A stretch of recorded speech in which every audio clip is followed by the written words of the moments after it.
Loudness, So 0. it would make wait, that and the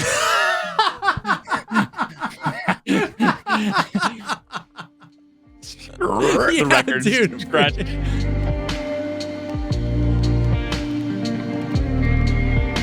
What's up, everyone? Welcome to the podcast. The show dedicated to talking about all the poggers things in life, like music, content creation, and video games. I'm one of your co-hosts, JesseKazam.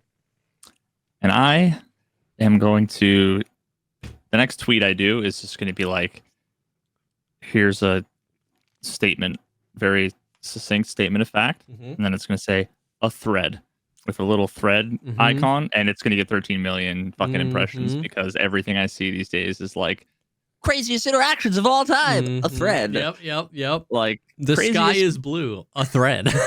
Yeah. That's like the new meta. It's true. What if we took like an 8,000 word paper and we put it on the platform known for small character limits in 73 parts? Isn't that especially when a great they all idea? have like, you know, X Pro or whatever it's called, triple X, and they don't have to have a limit. Like they could just make it one post. Yeah, they could. That's so true. They're paying for the feature where it's unlimited character limit, or at least greatly increasing it, but they still. I don't know about you, but whenever I post a tweet, if it's gonna, like, these days I just don't care and I'll do it all in one. And if it needs to be below the fold, it'll be below the fold. Then click read more. But if I were to like respond, I just assume, like, my operating assumption is 3% of the people will see the second post. Yeah. Like my own reply. Yep. No one will see it. Yeah. It's I because could it's literally only 2. admit to murder in the first one and then do JK in the second one, and the headlines would be like, this guy killed somebody. Yeah. Yeah. I have been like,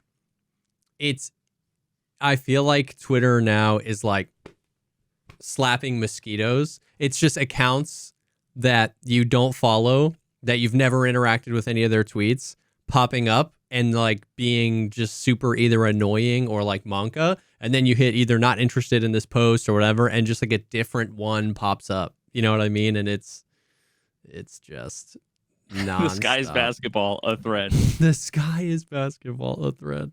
Yeah, and then there's that whole blue sky thing, which seems like it's like, I can't stand the fact that you need, it like shows, what is it? It's been a while since I've actually looked at it. Let me see. I think I got that it's everybody's like at has dot b sky yeah that is like annoying. Could you have possibly made it any less verbose?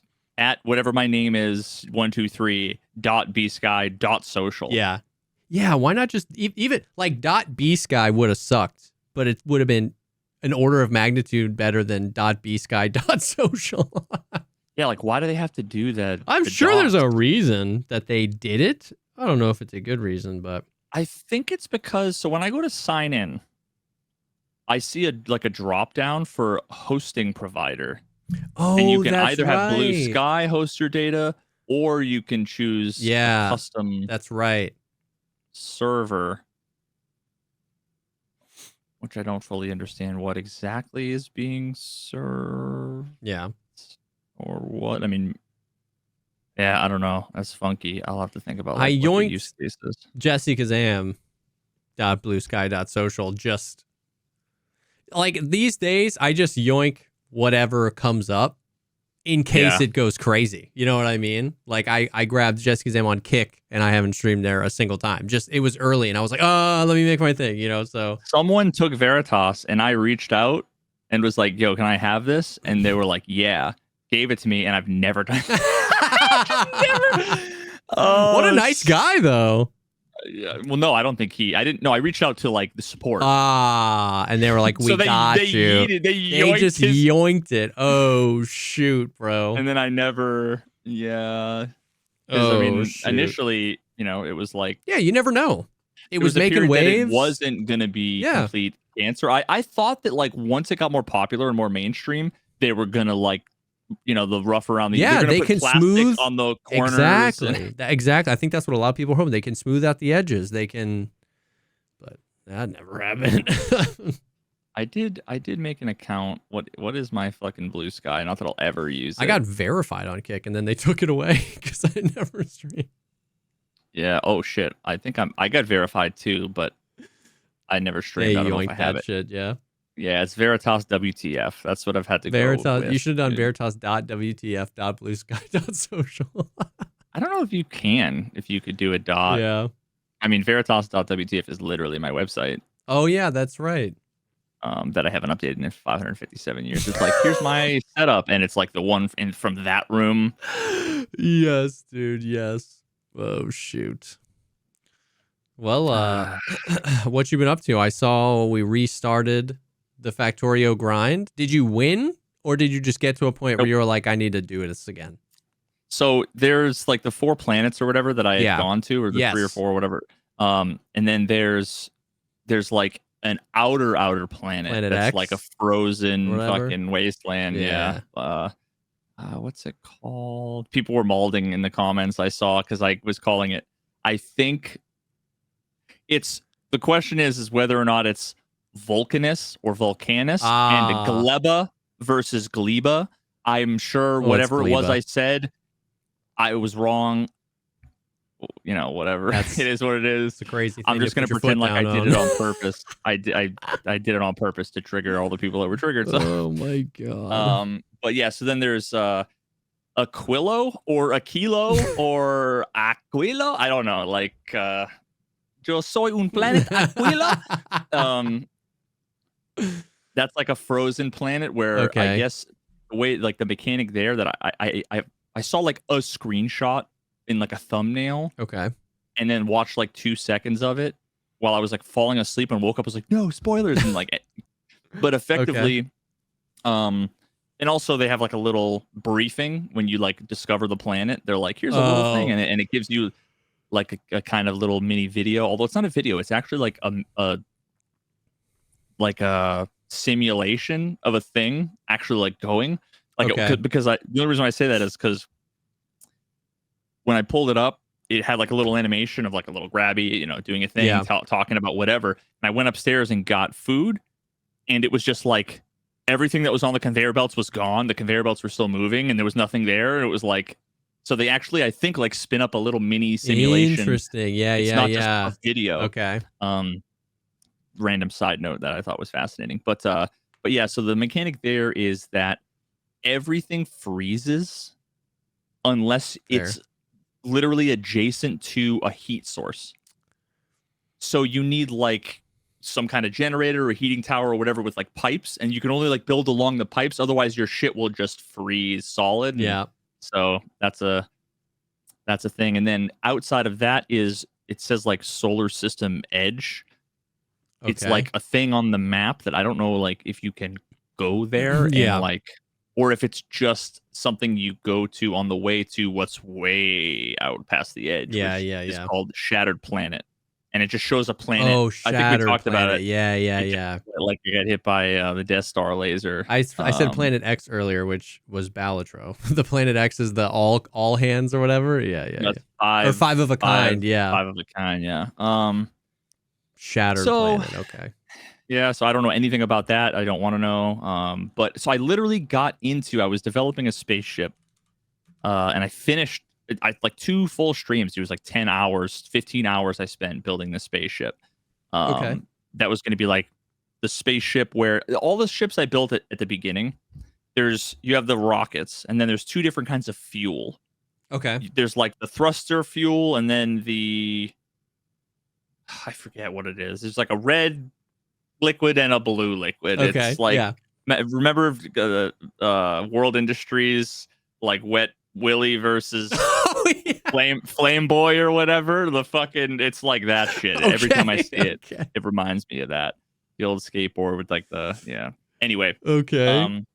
So you have to make the 2 liquids on board from basically the asteroids. So the way that the spaceship mechanic works is it's like a mini factory. Yeah. in space. Yep. And rather than mining stuff as you go along, there are different size asteroids. The little ones, you have these little grabber arms, and they just like grab it and pull them in. Yeah. And then you can just like toss them on like conveyor belts, basically. Yep. Or there's bigger ones that you need to shoot with turrets or rockets or lasers or whatever. Those break apart into the smaller ones, and then you can collect grab them. Okay. So there's 3 different kinds. You have to kind of balance which ones. There's one that gives you like ice, which you turn into water. There's one that gives you iron, and then there's another one that gives you carbon. And so you kind of need them in fairly equal distributions. Okay. But if you're just like chilling in a random place, you might get like 80% carbon, 5% water. Yeah. You know, like 15% iron. So then like you can't just stay there forever. You'll like run out of resources. So you either need to be moving, or I basically built a whole like logic circuit system that it detected, and every little element is like a little module that's like a little mini computer that does a thing. There's one that can just output signals that are like constant numbers. Yeah. There's another that can do math, arithmetic combinator is what they call it. There's one that's so the first one is a constant combinator, and then there's a decider combinator, which basically says you can do like input signals, and then have like, it's effectively like an if statement. Okay. So if that's true, output these signals. So with a bunch of different pieces connecting all the wires and doing whatever, and like connecting it to the belts and the tanks and stuff, I basically made it so that I take all 3 of the things I'm monitoring, I'm looking for, the 3 different kinds of asteroids or like rocks from the asteroid, and I add them all up. So I get the total number, and then send that signal into the arithmetic one. And I said divide by 3, output as a little signal that's like a symbol that is totally arbitrary. You can choose like anything you want. It's effectively like a variable in programming. And then I say, okay, are any, and then before that, I also take that same number in another one and divide it by 2. So I have the half and the 1/3 value. Yeah. Okay.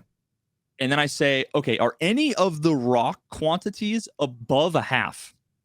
Okay. If they're above a half, that means we want to effectively get rid of them. Yeah, because you have too much of that one. Because we have too much. And so sometimes what you end up with is like your conveyor belts are just, it's all iron. Yeah. And you're not taking in any more because there's no space. So you can't do anything with the iron because you don't have anything else. Yeah. Okay. So there's a process that you can have before you put them into the grinders where you can basically try to re-roll rock A into B or into C. It's like 20% of the time or 40% of the time or whatever. Yeah. Like most of the time you get back the same one. Yeah. But a subset of the time you get back the different one. Yep. So basically I have a signal saying too much carbon, turn it into anything else. So what it does is that with all the wires and circuitry, it sets filters on the arms to only grab carbon, sets the recipe on the grinders to convert the carbon. And then if any of the 3 are less than the 1/3 threshold, it'll go for that one.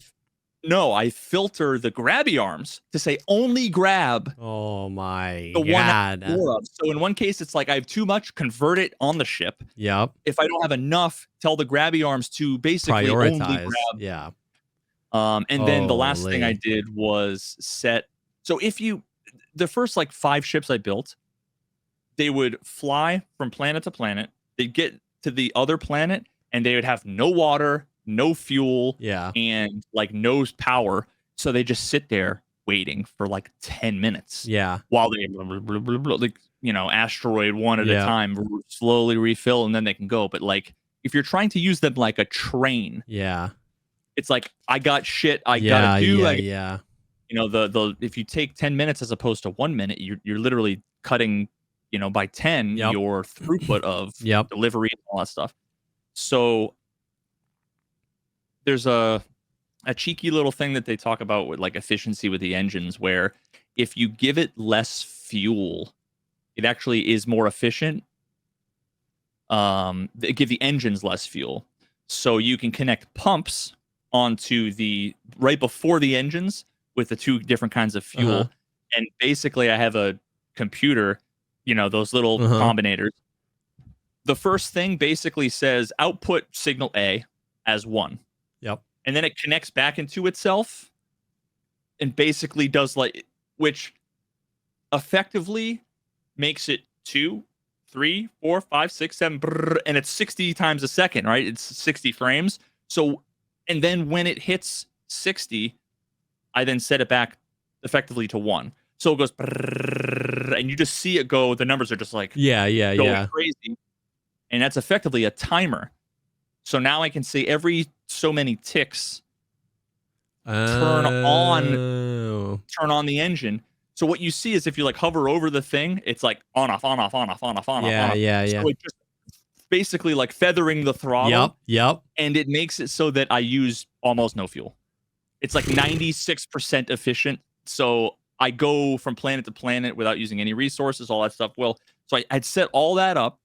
And then I'm like, okay, before I was in orbit around Aquilo, hadn't dropped down onto the surface yet. I'm like, before I do that, I want to fix, refactor this little section so that I can set it up, it can be done, and then I can spend all my time focused. And I spent 10 hours redoing this whole thing on that lightning planet with all the recycling. Yep. And I was like, I fucking hate what I did. I hate the end result of all this planning and stuff. I'm like, it's just bad. I didn't like it. And all I can say is that my visceral reaction was, I just want to start a new game. Oh my God. It's I don't want to buy new. I don't want to wash my socks. I'm just going to buy new ones. Yeah. Every time I'm just going to buy a new pair of new package of socks once a week. So so I literally was in orbit. My save is still there. I'm still in orbit. I could drop down, but it's so I started a new game. That's crazy. Turned the biters back on. On that first planet. Although I set that, dude, there's 50,000 sliders. Set at the beginning, and so I ended up going with a preset that was rich resources. So all of the ore patches are huge. Yeah. But they're a little bit further apart. Yeah. And because before it was it takes a lot of effort to go and build a train station, a 10-minute walk away, all the trains, get a new train, set it up right. That is a ton of work. So if you have an oil patch that has 5,000% oil or whatever, that'll last you 10 hours or whatever it is. And then if the next closest one is 6,000% super far away and you have to do it again and again, it'd be so much easier if it was just what if there was one that was 15,000? Yeah. That means I need to make 3 times less, Yes. So yes. It's just so much less work. So I'm like, all right, I'm going to do that as I can focus on that. I'm doing a different kind of slightly different build style. This time around, I'm doing something called, remember, we talked about the main bus? Yes.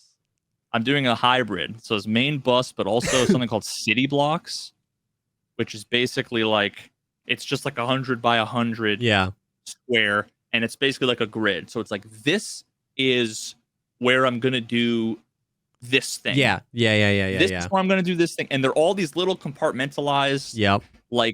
And it's kind of based on just main bus is based on software principles around black boxes. You can basically, all that you should really know is this takes iron and copper and it outputs something else. If you zoom out, you don't need to know anything about it. Yeah. And if you need to refactor that one little module, you can. It's the opposite of spaghetti. Yes. Right? It's a fucking bento box. Yeah. That was actually a good analogy. That is a good analogy. It's not a bowl of spaghetti. It's a bento box. Yeah. Oh, God. So that's dope.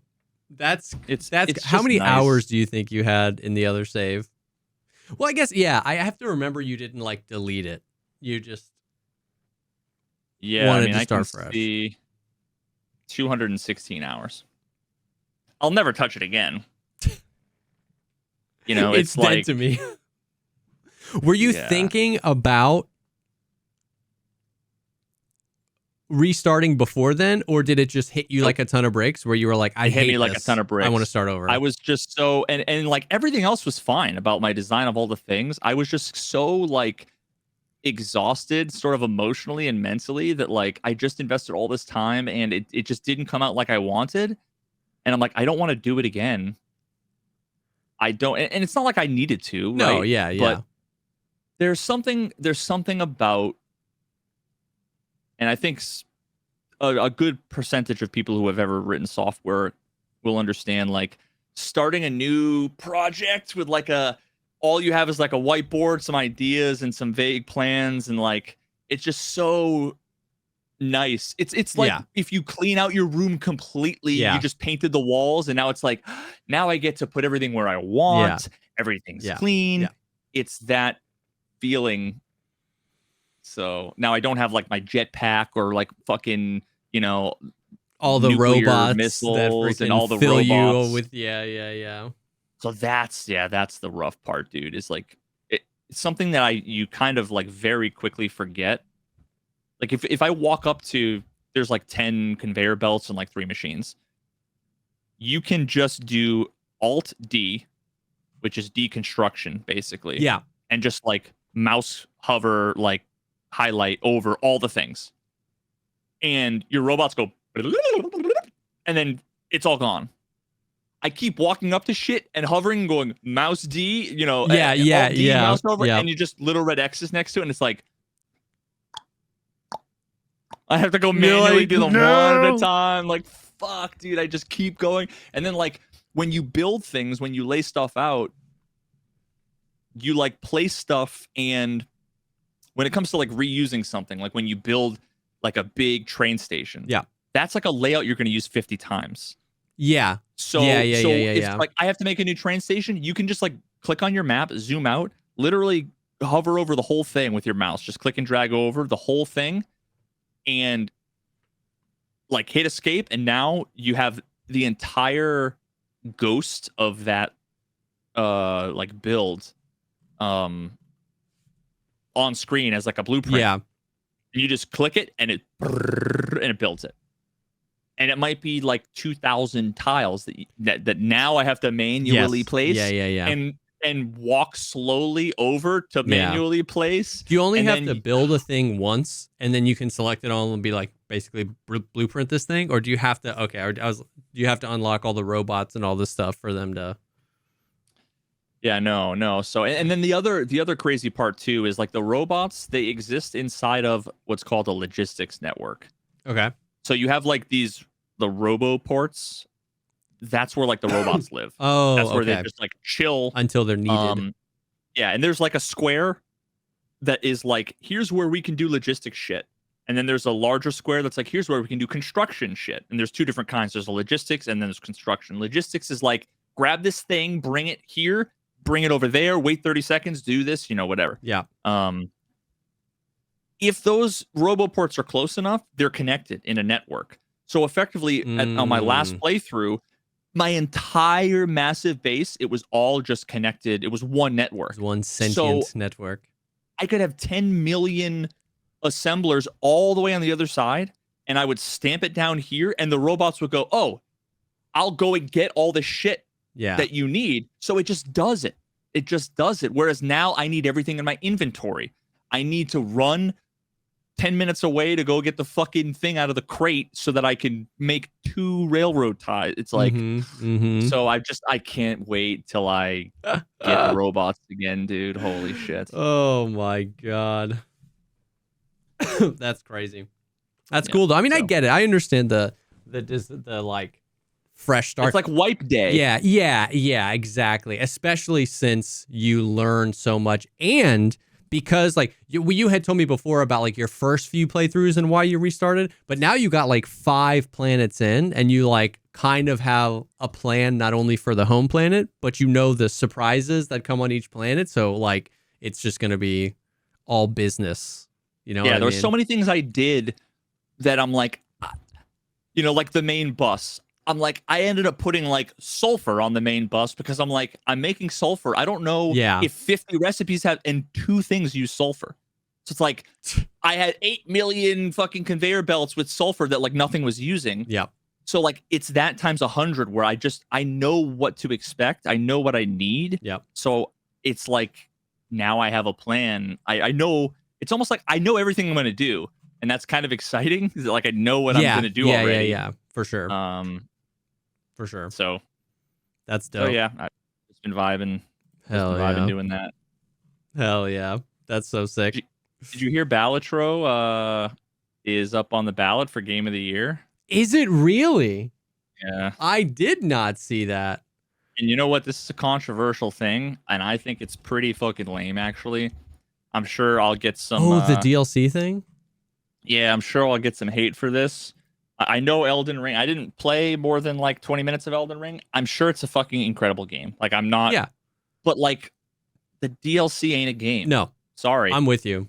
It's not a fucking game. Like... Yeah. You don't get to...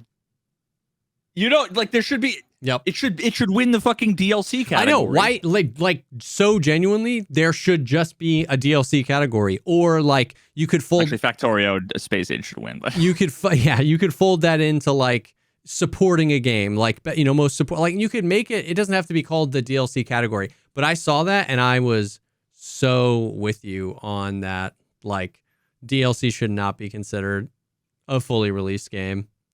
It's yeah, I saw that. Yeah. So yeah, but apparently Balatro is nominated for 5 awards. Wow.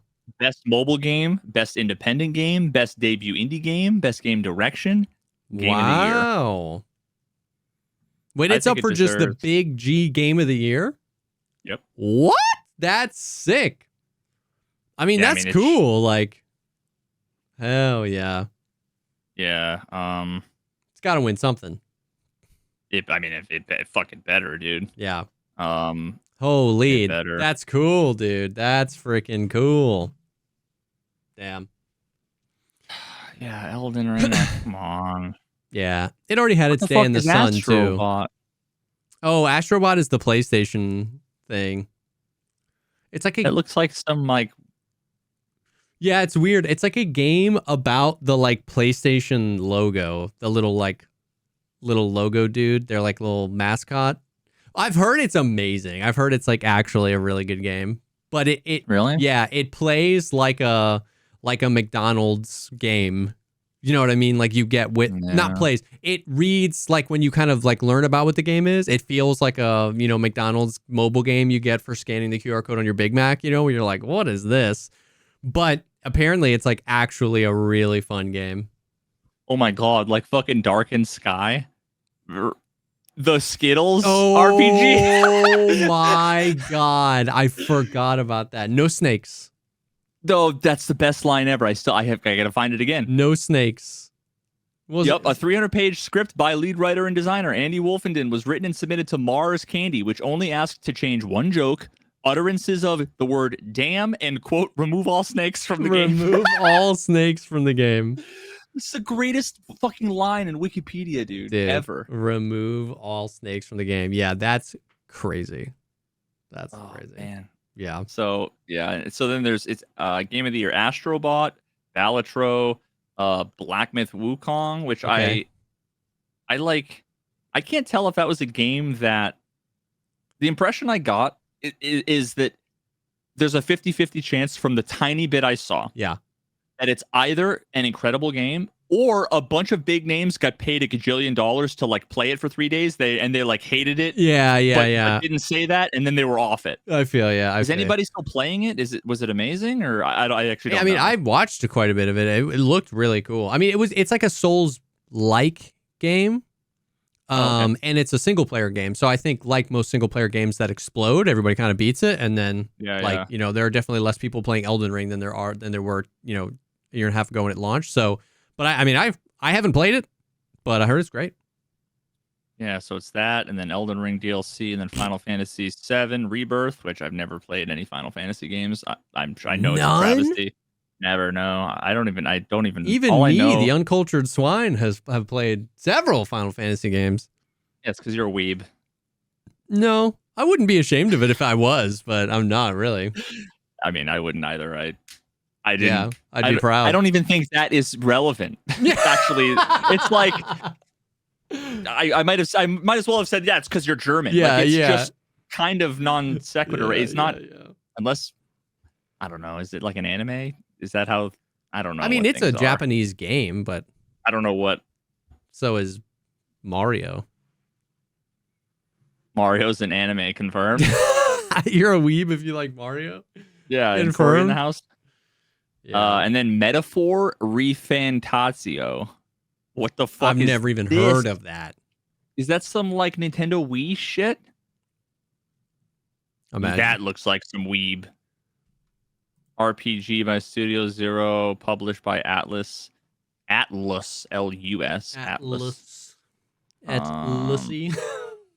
Persona spinoff. Dipped in Mama Liz's chili oil. Oh, Persona. What is that from? It's Northern Lion. Yeah, quoting a video where it was like this TikTok of this guy, and he's literally just taking hot peppers and then dipping them in like hot oils. And so like I saw the actual clip where he's like, ghost pepper dipped in Mama Liz's Reaper oil. And he always talks like that. He gets higher and higher and higher. And then NL went crazy with it. And I'm been still binge watching a bunch of his videos. So I say it all the time. Jack gets so mad at me. Have you been playing more Balatro? I haven't been playing as much recently. I still like watch a bunch of videos. Like there's this guy Rolf, I think, and then friggin' NL stuff. I still play it from time to time, but I haven't been playing it as much. Did I introduce you to Northern Lion through Balatro? Yes. Yeah. I love how now you're on like a 2-letter basis. NL. Just Yeah. Me and him, we go way back. Yeah, you guys are way back to fucking 3 weeks ago. I have been unironically watching him play Super Mario Party as well, which has been so funny. Is that like recent? Yeah, that's kind of like him and his crew play a lot of Super Mario right now. You gotta go Mario back. Party, which is funny. You gotta go back and watch him play The Binding of Isaac Rebirth. Oh yeah, those were solid. The good I need old to go days. back and watch those classics, dude. Oh man, that's dope. Well, before we move on to some Tarkov tea and some other games, I do want to take a quick second and thank the first sponsor for this episode, and that is Chubbies. It is outerwear season. It was kind of chilly outside. I want to say cold, but then people lose their minds. It was cold for Florida. Today. Damn. Okay, well, it was kind of chilly outside in Florida, and I loved it. It is outerwear season, and Chubbies, known or famous for their shorts, has way more than that. They've got all sorts of winter wear, winterproof jackets, vests, sweatshirts, quarter zips, full zips, flannels, and even full body puffer jackets. But let me tell you, dude, they sent us, we mentioned this to each other the other day. We were like excited for the next Chubbies ad read because they sent us a flannel. I'm mad I didn't wear it. All I wear is flannels, and when I picked that up, I was like in another dimension. That's the comfiest flannel I've ever put on in my life. That's the nicest flannel, Hands dude. down. I literally cannot describe to you how my mother-in-law and my father-in-law were both geeking out about how soft. Okay, it's so soft. It's the softest thing. Soft. Like I have a bunch of flannels, and a few of them, like they can be kind of like, rough, I guess, Yep. right? Like this is not only is it extremely soft, but it's also like science-breakingly stretchy. Yeah. Which is weird. It's like soft and it's also like so. Yeah. It's fantastic. I absolutely love it, and I never want to have any other flannel, dude. other than Chubbies flannel. It is crazy. It is crazy. It's super soft. It's like the perfect weight. Doesn't feel super heavy like a jacket, but it feels like pronounced, I guess, not like thin. Oh my god. They knocked it out of the park. Yeah, they knocked it out of the park. And then they also sent us the everyday pant. Super comfortable. Like literally, it's like the everyday pant is like the perfect thing for it because it's just like you throw it on and you can I could go golfing in it, or I could just like go to Publix or do anything in between. Like it's like the, I don't know. It's super nice. It looks dressy, but it's also stretchy. Yes. And it's like I am now, that's when you know I'm an old dad without kids. When it's like the other day I was like, oh, I gotta unbutton the top button on these jeans kind of thing. I was like, wow, everything's downhill from here. And all I was thinking was, I wish I was wearing the everyday pants. Yeah, dude, we were talking about this in some other context, but how many people are embracing stretchy clothing feels like we're entering the modern era of fashion. Like all clothes should be stretchy. It's just better that way. I'm not losing anything. They got belt loops if I want to put on a belt, but it's just stretchy. Stretchy is better. Stretchy is better. And another like recent kind of Chubbies announcement, they've got currently an NFL collection, NFL by Chubbies. You can get like the shorts or kind of like a summer shirt, like button down the middle shirt in any number of your NFL teams. I don't think they have all of them, but they have some of them, and they're like crazy designs. Because that's the thing, Chubbies, their shorts very often known for an unbelievable amount of designs. And I was scrolling through them, and I was like, yo, I'm not that into football, but I would wear like any one of those. I would wear. Yeah, dude. They're like crazy. So, yeah, absolutely. So this winter, check out Chubbies for all your needs. If you're into the NFL, check out Chubbies. And for a limited time, our friends at Chubbies are giving our listeners 20% off with the promo code POGCAST20 at checkout at chubbiesshorts.com. That's 20% off your order with the promo code POGCAST20 at chubbiesshorts.com. I think if you do chubbiesshorts.com/podcast20, you get it automatically applied, but you know, support our show and tell them we sent you this holiday season. Gift yourself and your loved ones Chubbies. Thank you so much for sponsoring the episode. Bada bing, boom, bow. Okay. So, in gaming news, it's like every day, every week, I like don't want to talk about Tarkov on the podcast, but then we get a weekend and I just need to like vent to you about things, and then we end up talking about it for like 30 minutes. Bro, so two things. We got a patch today, but we'll talk about that later because that's hilarious. This I've just been waiting to tell you because I think this happened on Friday, so like right after we recorded the podcast. Mm-hmm. So like, we don't have to go through, Tarkov's, it's in a rough spot, all these bugs. I told you like late spawns are back and all these like weird spawn bugs. It's just in a weird spot, but it's always in a weird spot, right? So like whatever, we persist, we move on. We were doing, and last week we talked about the whole dead raid thing, and we talked about the Gigabeef video where like suppressors, and if you're over 100 meters away, you just don't hear. I was playing with Gino, and we were just playing on Shoreline, right? And we were going for PvP. So like I was looting the West Wing and he ran over to the East Wing and he was like looting over there. We were basically trying to lock it down, get into some PvP. I found a dude and we fought. And I had an unsuppressed Scar heavy. So 308, full auto, unsuppressed. Loud boy. The Loudenser on. I had like the BMD with the like 3-piece thing. Like I was monstrous. And I fought this guy, and it wasn't like a one tap. It was like I opened a door. He was already in the door. I shot at him. He shot at me. I jiggle peeked it. He shot at me again. I swung him. I like full autoed him and put him down. And I was like, Gino, did you hear that? And he was like, hear what? And I was like, oh, shoot. So he's in the East Wing. I'm in the West Wing where I'm fighting unsuppressed. And he didn't hear it. So then I was like, do you hear this? And I like started shooting and he was like, no. So then we were like, it just kind of became like, oh, let's do some testing. So this is in no way, I literally, by the end of all this, I was like, I'm just going to hand this over to Airwing and let him do it because I cannot be freaking asked to like do proper science testing on this. But so to give you perspective on where we were, Skybridge connects the two wings. Yep.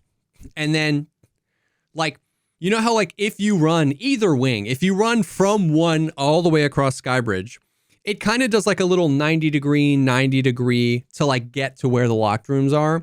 Like you don't have to go through any doors, but just the hallway bends to the left and then to the right, and then you're kind of where the locked rooms are. So he was, by the time we had pinpointed exactly where the threshold was, he was standing at the end of Skybridge, like just right there, like looking down Skybridge.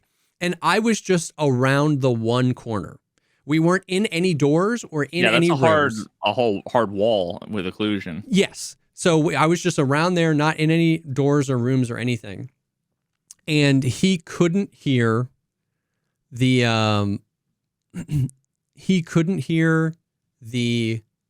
unsuppressed Scar. And I was like, that's weird. He had an M60, which is also 308.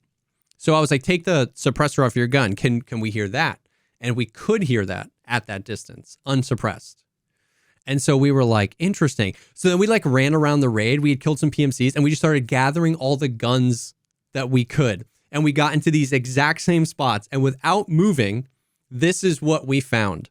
It's about 120 meters away. Now it is around a corner. So there is probably some weird like occlusion where I'm technically not in another room, but Tarkov's occlusion zones, whatever. But at that distance, all unsuppressed, okay? You could hear an unsuppressed M4, but you could not hear an unsuppressed HK. You could hear an unsuppressed M60, but you could not hear an unsuppressed Scar. You could hear an unsuppressed AKS 74U, but you could not hear an unsuppressed RSAS. You could hear an unsuppressed Saiga 12 shotgun, but you could not hear like a 5.7 or whatever. So it was really weird and really inconsistent on what you could hear and what you couldn't hear. So I didn't like grok all of that. Yeah. The memory here was it the same caliber didn't have the same results. It seemed to be per gun. Correct. So we tested three different 308 guns. Two of them you could not hear. One of them you could. We tested two different 5.56 guns. One of them you could hear. One of them you couldn't. So I just pulled up the back end. I figured you would. I was actually like wondering. There's got to be like a loudness stat, right? There's a fucking variable called cool factor. That's new. What the fuck is cool factor? Cool factor mods. Yeah, so like the M4A1 3.168 on the cool factor. The Makarov 4.032. The Makarov is cooler. It's in the code. The SV98 4.6. Okay. What is this? Can you like sort by highest and see what the highest? 3 double barrel shotgun 4.6. Cooler than the M4. Can I sort? Can I filter? Sort results. Cool factor. I mean, I'm sure I can in this UI, but it would take me forever. Yeah. Okay, so Jesus Christ, coolness factor. Anyway, effective distance, ergonomics FP, fold retractable pulse. Are you like looking factor for like a loudness thing? I'm just going fucking property by property. Yeah. Heat factor by shot, malfunction chance. Recoil horizontal, recoil vertical, rarity, slots, name, short name, type, velocity, weight, rate of fire, operating resources, 4,000. Modes, single and full. Heat factor. I don't see anything. Now let me look at the ammo just as like a sanity check. Yeah. Failure to feed chance, fragmentation, max stack, misfire chance, name, penetration, price, projectiles, rarity, retardation, short name, subsonic, tracer color, weapon modifier, accuracy, durability, heat, malfunction, recoil. I don't see anything about like loudness Okay. or volume. Yeah. Now maybe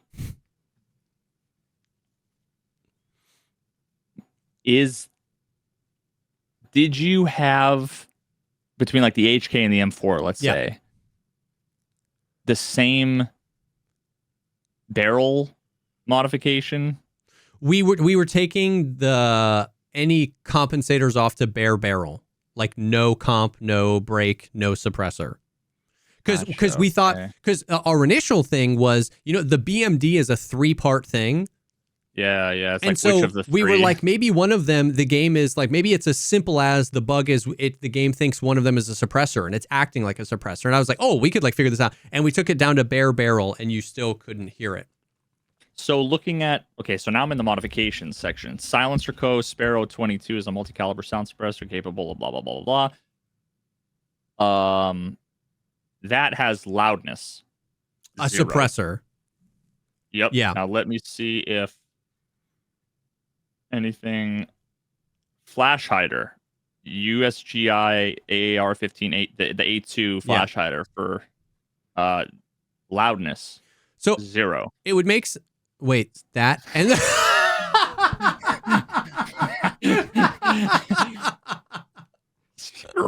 record, dude, scratch. So the suppressor and the maybe it's brake had the same loudness. I mean, that's definitely not true. That's not what we see in the game. So there's got to be some calculation. Well, there could be something else that's like loudness is how much it adds. Yeah. And there's a separate thing for if it subtracts.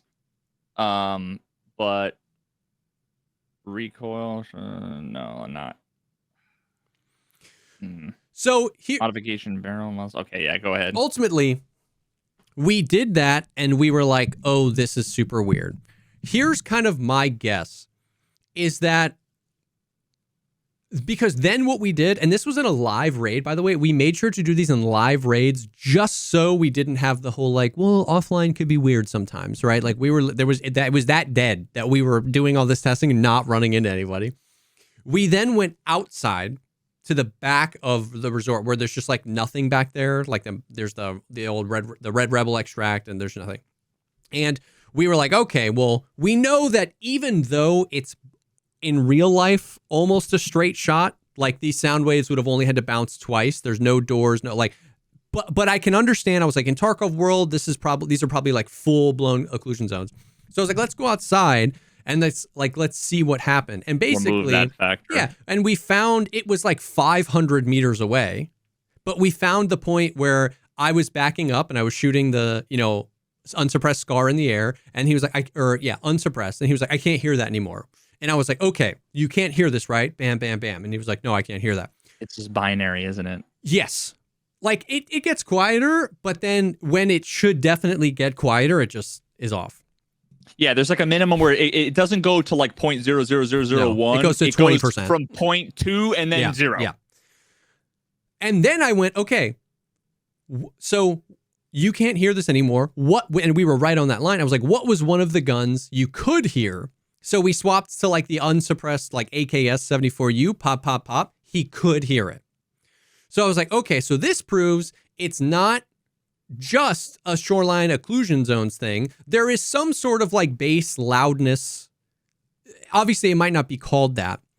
But here's the thing. Here's what made things weird is that conceptually, I feel like everybody would understand. Like you would hear, outside in an open field, an unsuppressed RSAS farther away than you would hear like an unsuppressed 9mm pistol. So like, I think like, even though maybe none of us have thought there is a loudness factor, in practice, that's not crazy. Like with how real they've simulated things. What is weird is two things. One, that some of those things seem weird where like an AKS-74U in my brain wouldn't be as loud as an unsuppressed like RSAS or SCAR, right? Like you would think the bigger caliber would make a bigger boom. But the weirder thing is like the way that system interacts with the occlusion zones. Because like 120 meters seems close enough that we shouldn't be on that line with unsuppressed guns. Right? Like that just seems like if you like, this is what I did with chat. Like I opened up MS Paint and I was like, if you do this map at 500 meters, it's not weird that like at 520 meters, you can hear this gun, but at 500 you couldn't, because it's like, it's just so far away. But when you squeeze that whole situation down to like inside the resort with no like actual full walls blocking each other, I can take one step to the left and hear an unsuppressed weapon, and then one step to the right and not hear it. Loud, like an unsuppressed SCAR or an RSAS. Like it feels like that's too close. Like I should just hear the unsuppressed SCAR. Like, you know what I mean? Yeah. So it ended up just being super weird. Super weird. Yeah, I mean, what you're talking about is it's the same is true for a lot of other things in the game, but it's less obvious because you don't know how loud a footstep would be. Like most people don't have the intuitive, like if I'm in a school and it's totally quiet and someone was sprinting around the corner, would I hear that? Like that's the kind of thing that like I don't know that people would. I don't know the answer. Yeah. It's less like it's less binary than in a video game where you would expect I should be able to hear that guy running around the corner. You know what I mean? Yeah. Yeah, but with like, and that's also because the volume levels we're talking about are so low. Yeah. We're talking about from 0.2 to 0, you know, when it comes to footsteps, whereas a gun is like it's loud for a very, very, very long distance. Yeah. So when I remember testing out audio in the same exact location you're talking about. I don't know if it was on the same side, but in the resort, between the second floor and the third floor, there's that hole in the floor. And I remember standing next to the hole. Yes. Standing back just a little bit and then having someone sprint and it was completely silent. Yeah. When it was like there being a hole there, you would hear as if they were 10 feet in front of you.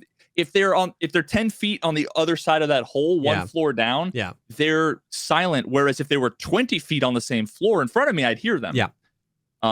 So it's the same principle. Yes. It's just made a lot more obvious. Yes. And that's what I'm saying is that like gunshots. Is that like at that distance, like basically my qualm with the whole thing was like at this distance, there should be no circumstance where this variable comes into play. Like, because the question you're asking is like, what's the threshold? If we were in two shoreline rooms in separate rooms with one wall in between us, and this same thing was happening where you could hear an unsuppressed RSAS, but not an unsuppressed, we'd be like, we're too close. Like, it doesn't matter that there's a wall between us. Like, we're too close. And what I'm saying is just intuitively, I was like, this seems too close. Like, this makes sense. If I was 480 meters away, it would make sense that it's like, oh, I could hear that gun, but not this gun, because like we're at the edge of where all these guns are making noise.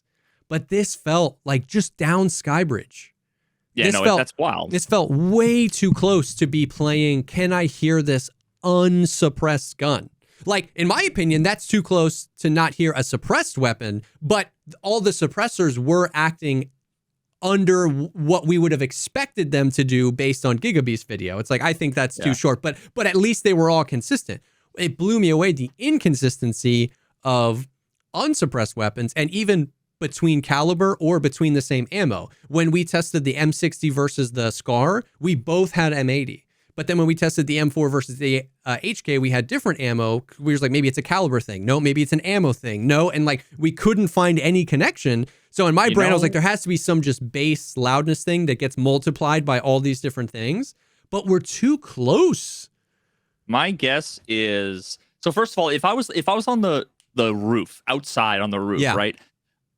The other three floors and a basement on west. Yeah. I would expect the third floor to be quite loud, but still muffled if I'm on the roof. The second floor, pretty muffled. Like the second floor, first floor, and basement should be indistinguishable. It should be very prominently present. You're clearly able to hear it, but it's like mega high pass. I'm like, you should hear like, I completely agree. It's like first, second, or basement. You should absolutely know someone's firing a gun, but you shouldn't be able to be like, oh, he's on first floor. At that point, it's just, there's a guy here. A not localized, should be, the sound should come from the center of resort. Yeah. And it should be like high pass filter to where there's only the low end rumble. Yes. Basically. I 100% agree. So oh fuck. What was I gonna say? I bet you that it's probably a combination of their occlusion logic and whatever the sound engine is at Oculus that they're still Oculus using currently. So I bet you what they do, they probably handle the occlusion, and when it comes to attenuation, the like drop off over distance, that's probably, and I'm of course I'm speculating, but I bet you that that's one of the things that Oculus handles. So I bet you that there's when you go to play like an audio file, there's probably like a decibel value. And I can almost guarantee you that those audio files have not been normalized. Yeah. So I bet you that it's just an arbitrary threshold for the audio file for that particular gun, that when they pass it off to Oculus and Oculus goes to play it, at some point, I'm sure there's logic there where it says, this isn't loud enough to play, so don't even play, don't even make the sound. So it's probably not actual logic around like, I'm going to take this gun with this loudness factor and multiply it by the flash hiders, whatever. It's probably like, play the file. And Oculus probably goes, no. And Oculus doesn't know about guns. It doesn't know about buildings. It just knows it does some math on some audio files. That's what I was thinking. I was thinking that maybe like, even though in real life, cranking a 90, if turning a 90-degree turn, if there's no, like, the sound would bounce. If it, like, viewed that as a full occlusion zone down that hallway, and it basically is like, that just reduces it by X%, and then it does it again, and that reduces it by X%. So I was like, I wonder if we just, like, found the game is basically treating me like I'm that exact 500 meters away. Where, like, you know what I mean? Like, it's 500 meters outside, and because the game is like one occlusion zone, okay, so minus 25%. Oh, another occlusion zone, minus 25%. And we just found a weird spot where the game thinks these are occlusion zones, even though they're not really. It's not like I'm behind a wall, I'm just around a corner, and so we just found that threshold. But it just should. I bet you it just undeniably shouldn't be that way. Like, no, and I bet you they have their own occlusion zone logic. That maybe the API, Oculus Audio API documentation. I'll look this up kind of in the background while we're talking, but I'd be willing to bet you that at some point you probably tell it to play a sound from a location. Maybe you pass it parameters for like, some kind of parameters that would be like your internal modification of the sound. Like, if you put a silencer on a thing, it's like, play this. They might have two different sounds, right? Probably do. But, maybe for a flash hider, they might say, play this sound, but at 80% volume. Something like that. And again, I bet you that whatever their occlusion logic is, they're probably, if you took Oculus out of it and they were to just play the audio, it might work.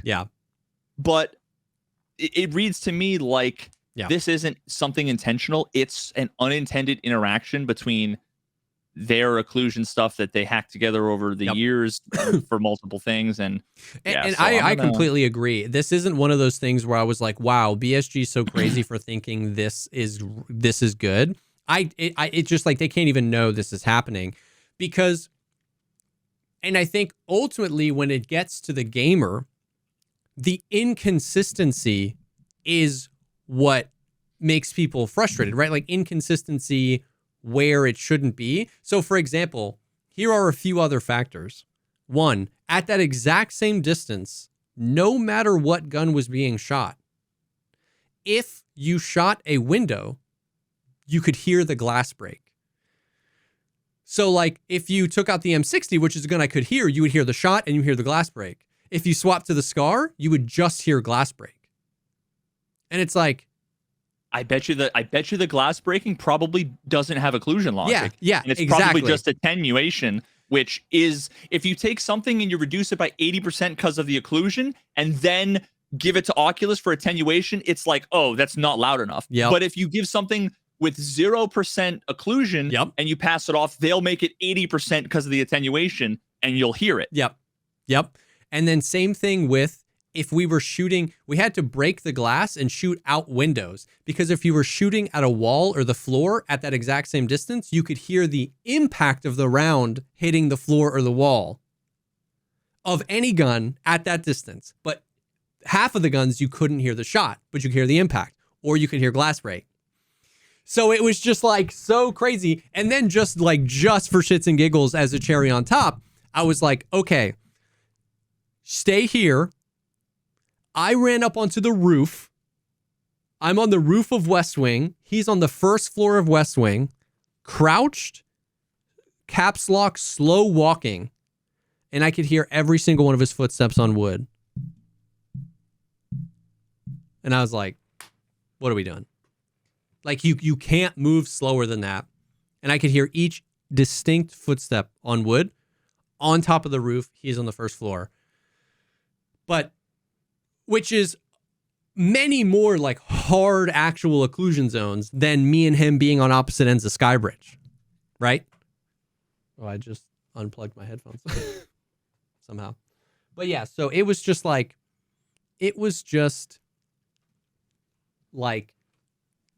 crazy. And we literally, we didn't like go out to be like, let's do some science today on Tarkov's audio.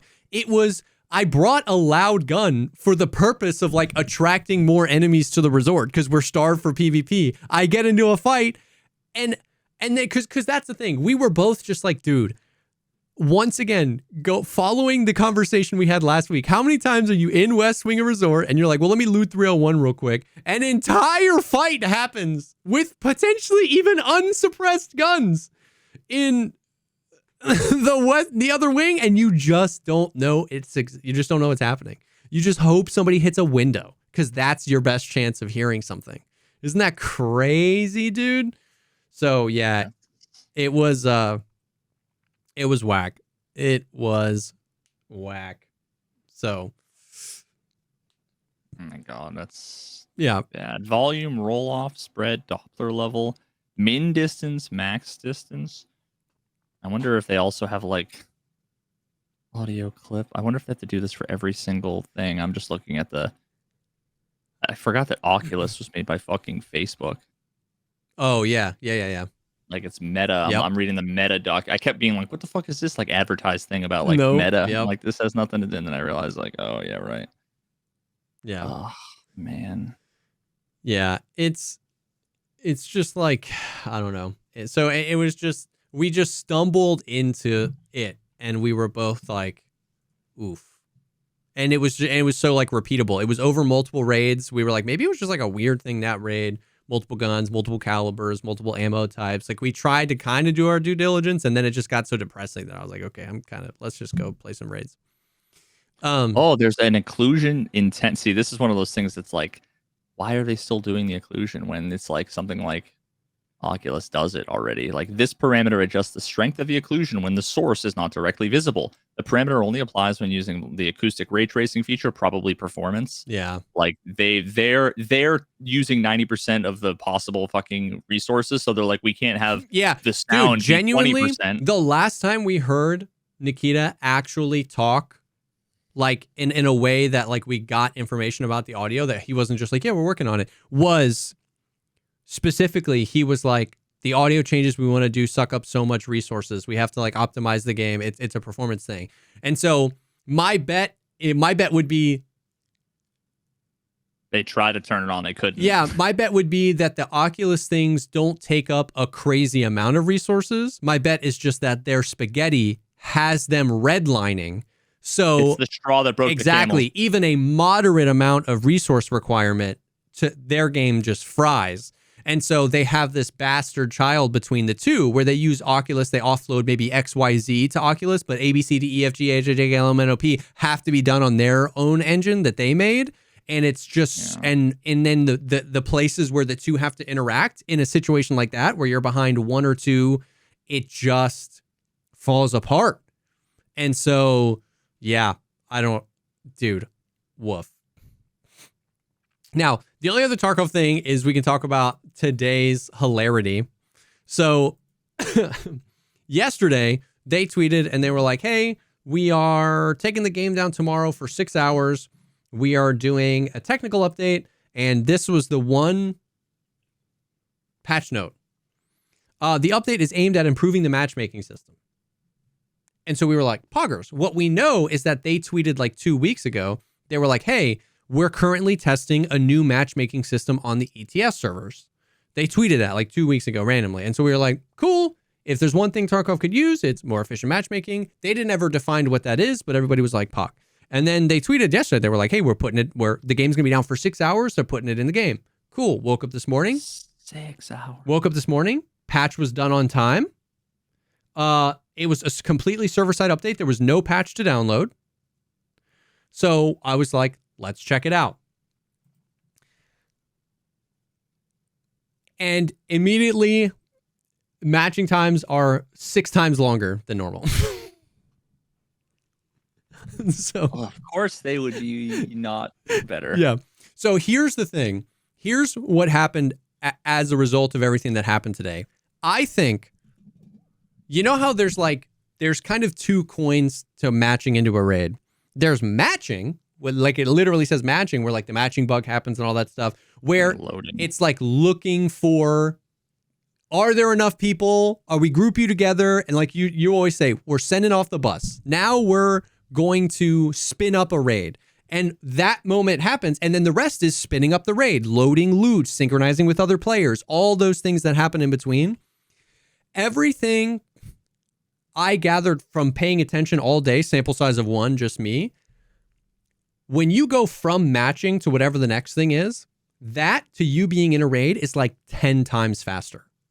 Like it used to be you would match for 2 minutes and you'd spend another minute to 2 minutes.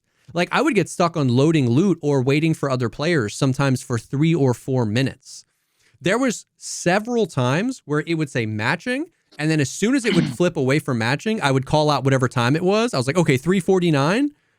By 3:52, I'm in the raid deploying. Like that felt much faster. The problem is something happened where matching was taking 10 times longer. Like 20 minute, 14 minute, 18 minute, 7 minute, a lot of Alt F4s, a lot of back. So that it was just the most quintessential Tarkov thing. And the worst case scenario was happening at first. Luckily, it stopped. The worst case scenario was happening at first, which was that I was getting into raids really fast and nobody else was. And so all I heard about were streamer servers for 3 hours, dude. It was like, and I was like trying to touch. I was like, you have no idea. I would so much rather be having long queue times right now. But I was like, if there are streamer servers, I didn't opt into them, bro. So what ended up happening was I swapped over to EU servers just to like test. And immediately I was hit with like 20-minute queues, 15-minute queues. So then I swapped back to NA servers and I was stuck on those queues. So I don't know if like something happened where, you know how sometimes Tarkov bugs are just not everybody gets the bug, but I like forced myself into the bug. Oh yeah, somebody was literally like, I just clicked on 4 streamers and none of them are having issues. So streamer servers are definitely a thing. And I was like, I had so many things. I was like, well, one, flawless logic. Yeah, I was like, 1, you do know 4 is not a big sample size. And 2, if you clicked on 4 streamers and 3 of them were in raid, you had no idea how long it took them to get into that raid. You just saw that they were in raid. Like Valiant, he texted me a picture. It was in a 45-minute queue. I think he was just riding it to see how long it would take. But so that was like the most quintessential Tarkov update, where it was like, we are improving.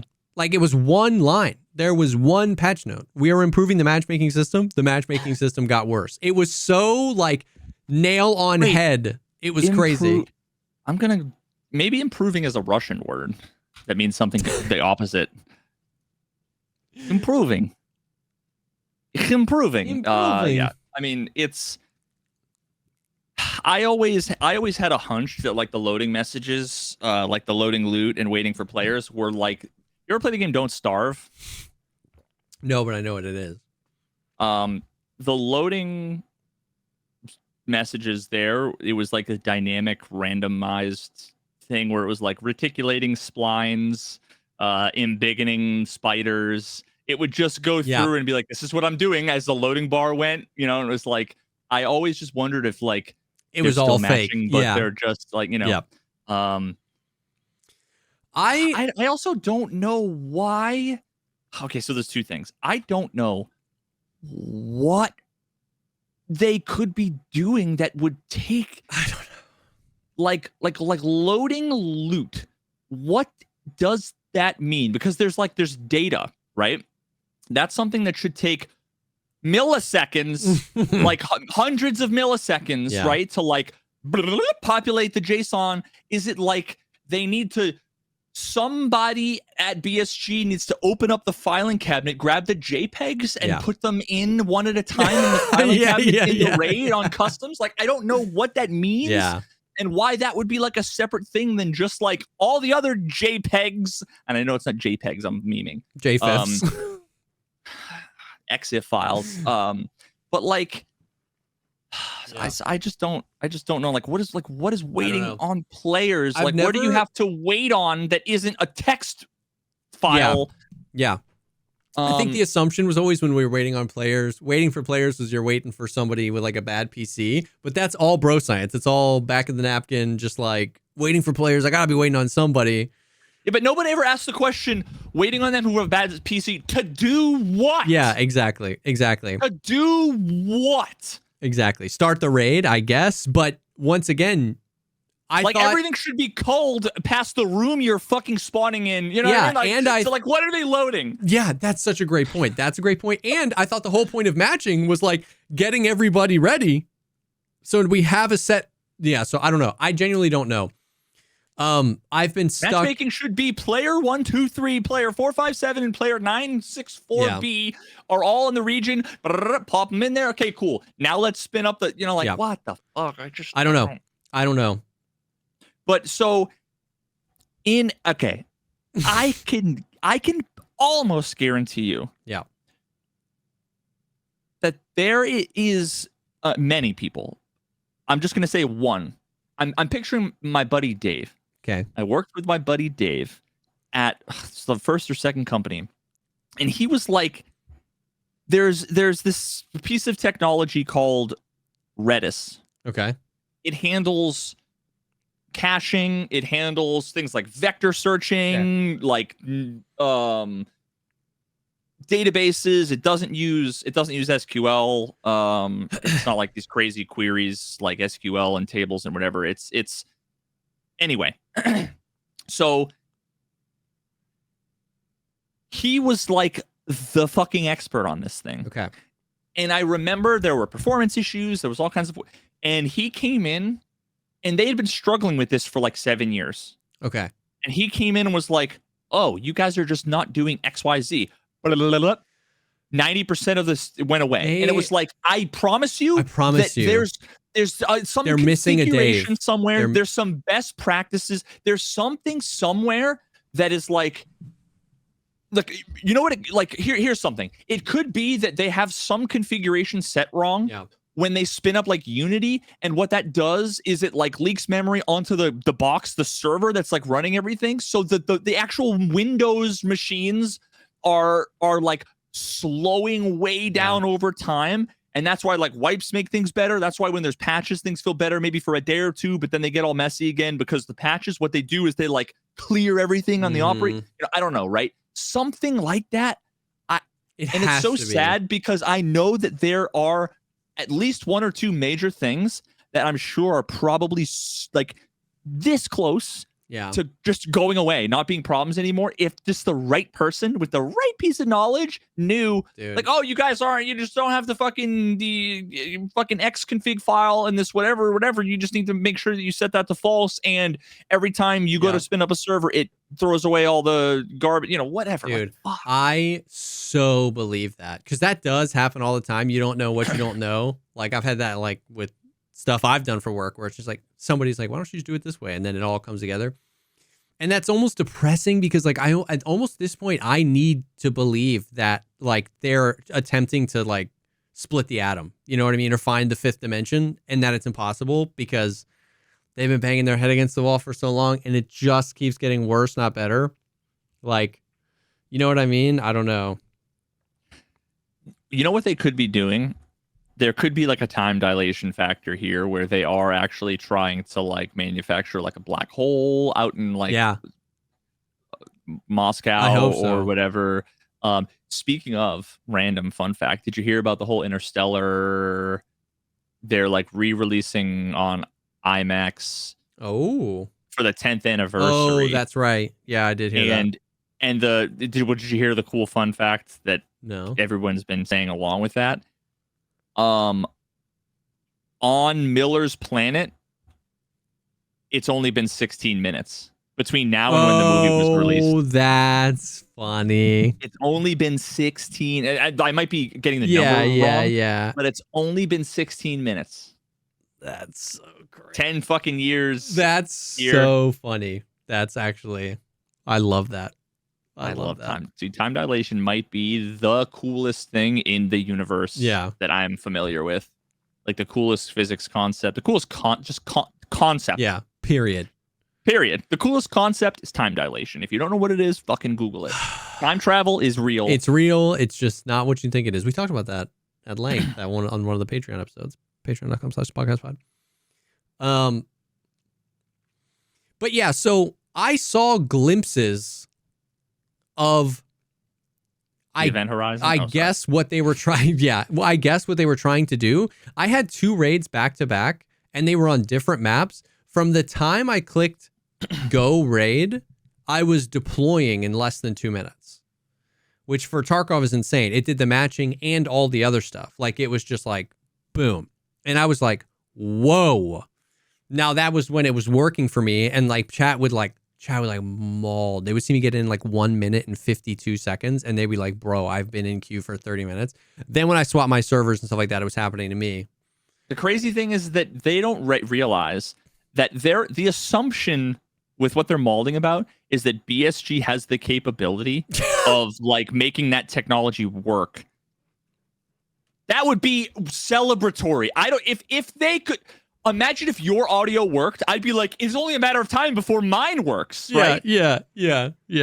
That's so exciting. Like, holy shit, they cured There's no way, that guy's cancer. Now I feel so much better, about mine. But no, it's like, they cured yours, bro. It's fucked up, man. Fuck, dude. Yep. It's a good point.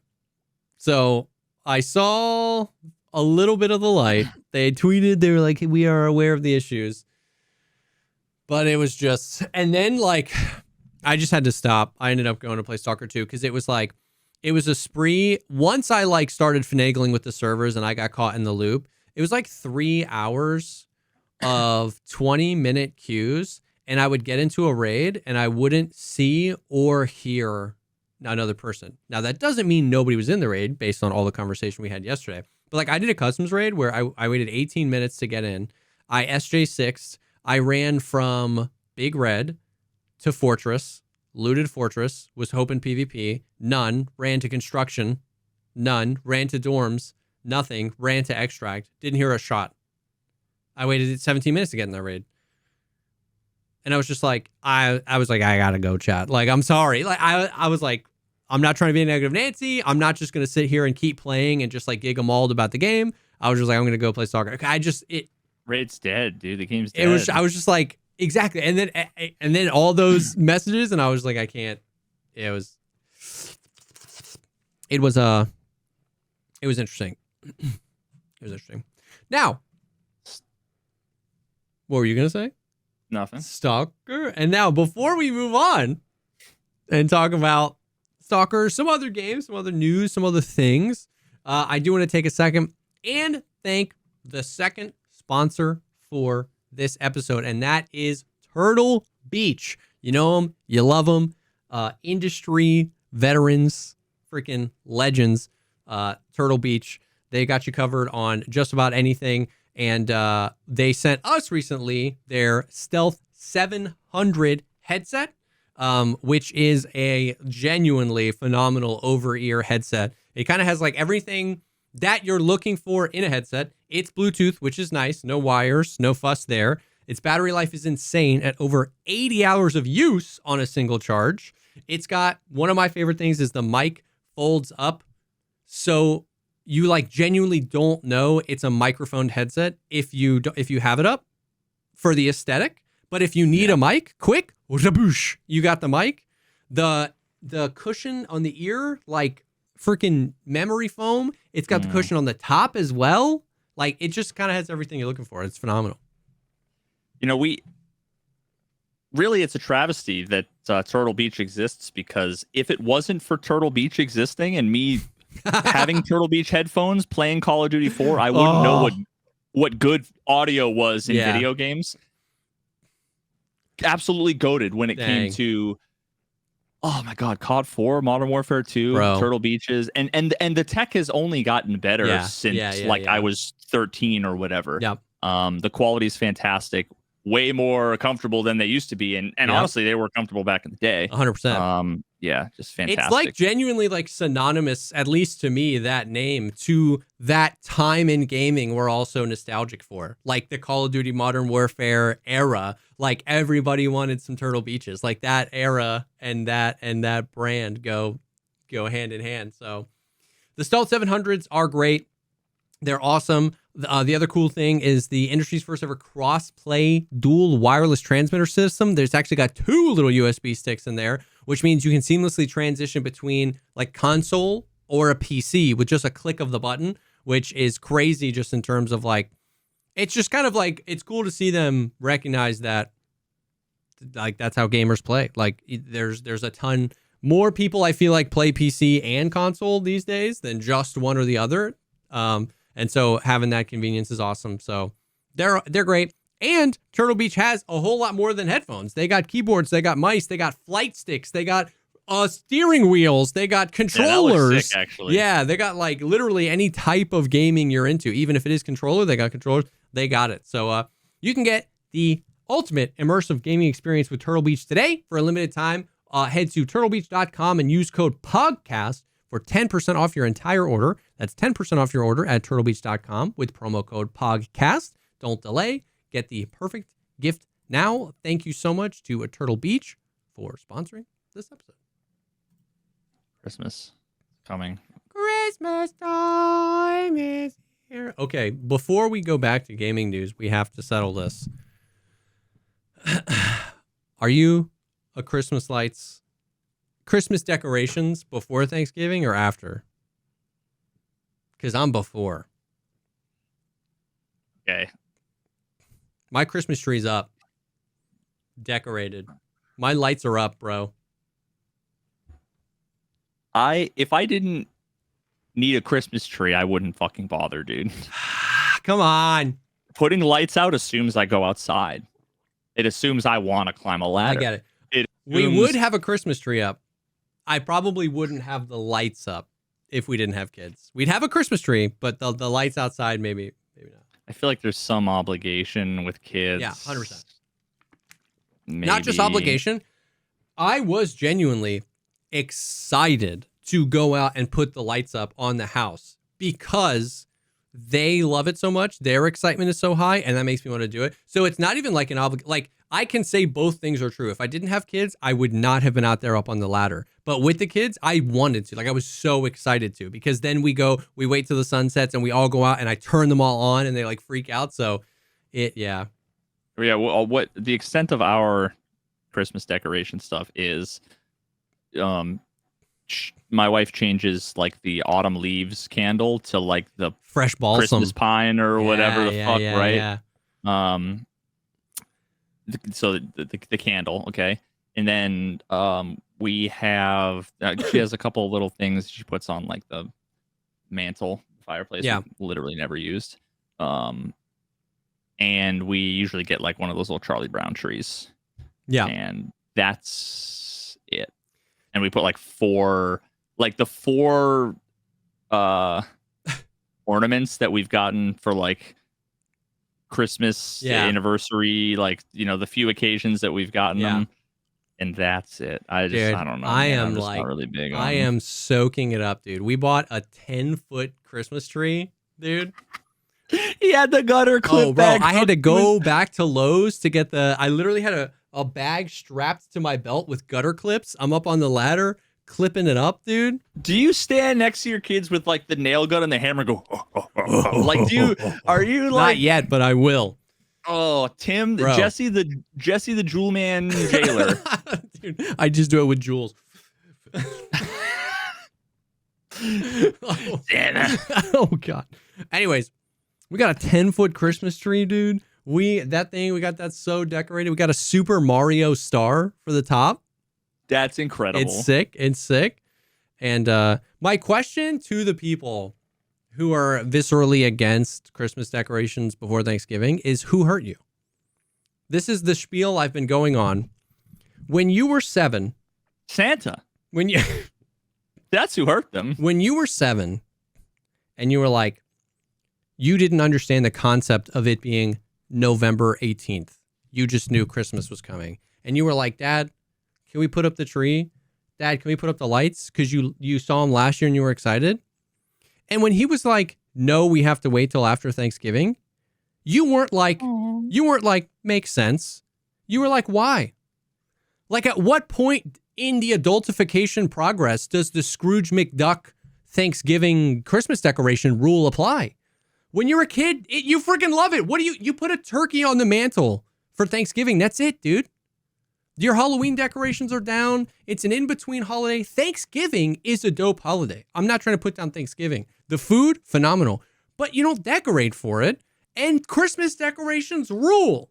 So at what point do you, literally, at what point do you become the Scrooge McDuck you were pissed at when you were 11? Not I. Kids are like, when we put up the tree? I was like, tomorrow. I don't remember caring much about. I mean, I of course loved Christmas, but not for the tree or the decoration. Oh, I loved the lights. I loved the Christmas lights. My dad always did. It was always the colorful ones, not I guess the we white never icicles. did the lights. There was always the thing is that I don't know if this is a regional thing or whatever, but there was always one person in the neighborhood that went big, and it was kind of and then everyone else was like, oh, that's gonna be me. Oh my God, dude! See, I have this whole tableau I'm creating in my head about for some reason for me, it's locally people go hard on Halloween. There's 19-foot Skeletor fucking things. I've been seeing that happen more frequently. All that stuff. And all I do when I drive by and I see that is I picture the 46-year-old man across the street going through the blinds. Going, motherfucker, and Googling fucking giant biggest fucking thing. And it's just I picture it being a dad dick measuring contest between just midlife crisis out of their mind dudes. And it's not even about the festivity. It's about fuck Joe across the street. Yeah. That guy's a piece of shit. And he just got a new Mustang. Now I got to get a Corvette. Because my ball hair's turning gray and I don't know what else to do with my time. Yep. Is your ball hair turning gray? No. Dude, no one in our neighborhood has gray ball hair. You went and checked? No one in our neighborhood has gray ball hairs, okay? No one in our neighborhood is going crazy hard. It's just me, bro. It's just me and the kids. I just knew for 3 years I've known that 1 year it was going to awaken and I was going to... That's the only wholesome thing. If it's... the moment it becomes about beating Joe next door... Yes, that's... You are now the sitcom dad disappointing his kid. Like, I couldn't come to And the you know ball game what? this time, Timmy. think Sorry, I had to work. I think subconsciously, I agree with you so much, which is actually what motivated me to go so hard. Because what I'm thinking is, I know I'm not going to be doing this when they're 18 or 20. Like, I look at this as I have a limited number of Christmases. This is your window. I have like 10 or less Christmases before they go where I'm like, hey, you want to help me put on the lights? And one year it's, yes, Daddy, can I help? Can I help? And the next year it's, I mean, sure, I guess if you need help. Are you sure you need help? The next year, one, they're like, that year, it's over. Dad? What? Yeah, that year it's over for me. Because it's not for me. Like, I agree. I'm not going to be that guy. It's game over for me. So that's what motivates me to go crazy mode now, is because as much as I put into it, it's like an equal 1-to-1, their excitement rises. And when that ratio breaks, it's like, it's kind of game over. Yeah, Spacebot in chat has a very good point. You're forgetting about Grandpa Jesse in 20 years. When the little 6-year-old, Grandpa Jesse, when are you going to put up the... Oh, come on over here. That's, you know what? Maybe I'm going to do it for the rest of my life. That's okay. No, it's yeah. That's okay. It's just never going to be because Joe across the street is doing it. It's only ever going to be... That's what they all say. That's what every Joe says. No, maybe it is. I don't know. Until, see, here's the thing. You have no competition right now. But wait till Fred... You know what's funny? Has the multicolored blinking drones that have fucking straight up Santa and the reindeer like flying around the house, and you're just like, you know what's funny? I know I'm that house in the neighborhood, because right now we have more lights up than anybody, and I've got a big fat lawn of the month sign in my yard right now. So like, I look like I'm trying way too hard. Like, if you drive by my house right now, you're like, dude, this guy is overcompensating. You drive by and you're like, and all the dads are like, as you drive by, they're like, fuck that guy, dude. You've emasculated every Fred, Joe, Frank, Tom, and Steve. Oh my God. It's so true, though. It's so true. I am living my best life, though. Holy cow. I'm so proud of you, dude. Anyways, I just had to, that was my little soapbox, because I'm not saying you should put your Christmas decorations up before Thanksgiving.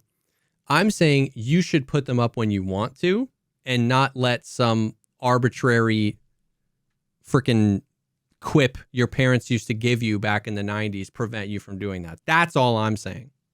That's all I'm saying. Now, back to gaming.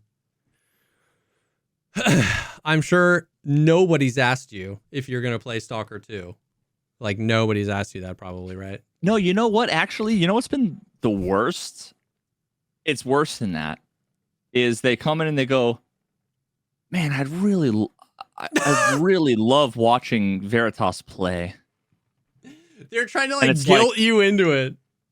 Oh, it's not even like you should play. Yeah. It's not like I'm a entitled brat, right? Yeah. Or, you know, why aren't you playing or whatever. It's like, oh man, you know, I know I'd really just thoroughly enjoy as a your take on the game. Month sub, I was really looking forward to watching Veritas play. You know, I've got 2 weeks to live, and what I told the fucking Make-A-Wish Foundation was I want Stalker 2 to come out and I want Veritas to play it. And man, I guess like Factorio's cool, bro. Holy, that's crazy. That's so funny. Dude, I played Stalker 1. Yeah. For wait. Pull up Steam. Stalker, Call of Pripyat. 40 minutes of playtime, and then I said, and I downloaded Skyrim and modded the fuck out of it. Yeah. I just want, and it's not because it was bad, it was because it was just giving me like Fallout, Skyrim kind of, I'm like, oh, I just want a familiar world. And yeah, understandable. I've played 0 minutes of any other Stalker game. Yeah. And so tell me everything. Yeah, so I played like 5 hours yesterday and like 3 hours today. So I don't have like a crazy amount of playtime. I played Tarkov like both days and then did some Stalker. I really like it. I think that obviously any game like this with a fandom this like engaged, you're gonna have both sides. You're gonna have the people like relentlessly defending it, where it's like it's perfect, it's Stalker, you just don't understand. Like we've already seen some of the Tarkov. You know how like a Tarkov bug will happen, and you'll be like, "Oh, this sucks," and someone in chat will be like, "Bro, if you can't handle that, this isn't the game for you, bro. If you can't handle the game freaking calling the IRS and ratting you out for not doing your taxes, Tarkov's not for you, bro." Like there's already some of that where like there are genuine performance concerns. Like a lot of people on machines that should be able to run it are having a lot of struggles, and people are like, the jank is part of it. And then you have people on the other side who are like, they completely abandoned their, whatever, and it's not like the old games. I don't know anything. I'm in the middle. I love it so far. And I'm such a skewed person because like the last time I played a single player RPG was like The Witcher 3, dude. Like 10, 12 years ago was the last time Did you play Fallout? Yes. I didn't play 76. I played Fallout 4. When did that come out? New Vegas? Oh yeah, back in the day I played Fallout 3, I played New Vegas. Like those were kind of the heyday ones. I did play Fallout 4. I didn't love it as much. The hope I have for that game of me liking it is the extent that it's like Fallout, honestly. With Fallout with better gunplay. Yeah, I think it's better Fallout. Personally. Like I think it's just better. So far. So far. Is there? I'm not saying Fallout is bad, by the way. I just don't know really anything about the game. I think I saw one person like walk up to like a trader, talk to them, and then like, yeah. Are there NPCs that just have random banter that give you quests? Like, what kind of fucking game is it? Yeah, so it's a you should watch, especially because it's way shorter than I thought it would be. You should watch DJ Peach Cobbler's like 12-minute review of Stalker 2. It's good. It's good. Is it spoil anything? No. Or? Nope. No. Yo, Pog, I haven't seen. He made a DJ. video 2 years ago that got like 1 million views, and it was like why I'm worried about Stalker 2, and it was. He's made, I've watched every single one of his videos on Stalker. He made like a 45-minute video on why Stalker is amazing, and it got like 3 million views. It's an amazing video. Then he made a video that was like, I'm worried about Stalker 2 because he was like, they're going to ruin it. Like, I don't know if they understand what makes their game so good, and they're going to ruin it. And then he made his review, his like quick, like 50, 60-hour review of Stalker 2, and he was like, I played, at the 10-hour mark, I was like, they ruined it. And at the 30-hour mark, I was like, holy shit, they nailed it. It was basically his review. He like got scared in the beginning.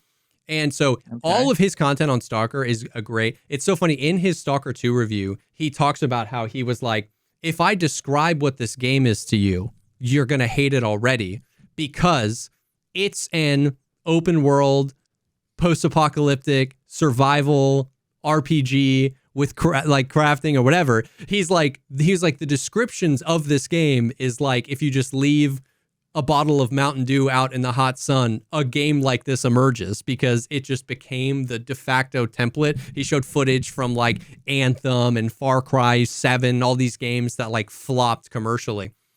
So on the surface, it's open world, post-apocalyptic, set in Ukraine near the Chernobyl stuff.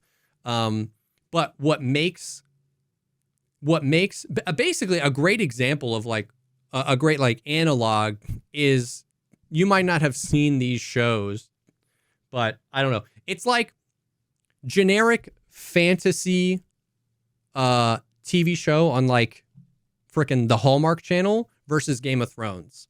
You could describe them both as like fantasy drama shows following the politics of the king and queen of the time. Yeah, it could just be garbage. But Like, when you it's the watch most- Game of Thrones, you're like, oh my God, they treat the audience like an adult. They're telling compelling stories. They're telling stories where there is no good guy or bad guy, where you have to decide what moral. And then, you know, this other show is like freaking soap opera, but set in fantasy. So, like, that's the best way to describe it. What made Stalker so phenomenal was its like commitment to telling like an adult, real, like visceral story. The way the factions play out in this, there isn't like, do you want to be the good guy or do you want to be the bad guy? It was like everyone's fucked up. Who do you want to align with?